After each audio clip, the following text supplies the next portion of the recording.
Hello everyone, welcome back. In today's video, I'll show you how to create a WeTransfer account in 2026. If you're new to WeTransfer and want to send large files quickly and securely, just follow these simple steps. First, open your web browser and visit the official WeTransfer website. Once you're on the home page, click the asterisk sign up asterisk or get started asterisk button. You'll see different account options, including a free plan and paid plans with additional features. Choose the plan that best fits your needs. Next, enter your email address and create a strong password. Make sure your password includes a combination of uppercase and lowercase letters, numbers, and special characters to keep your account secure.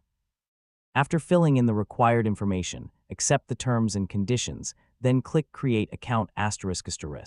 WeTransfer will send a verification email to the address you entered. Open your inbox, find the email from WeTransfer, and click the verification link. If you don't see the email, be sure to check your spam or junk folder.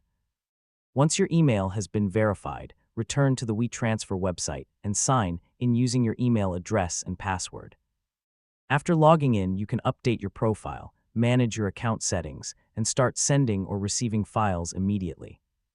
If you experience any problems while creating your account, double-check that you've entered a valid email address, ensure you have a stable internet connection, and try using a different web browser if necessary. If the issue continues, contact WeTransfer support for further assistance.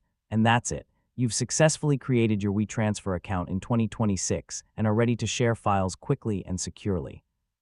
If this tutorial helped you, don't forget to like this video, subscribe to the channel, and turn on notifications for more WeTransfer guides. Thanks for watching, and I'll see you in the next video.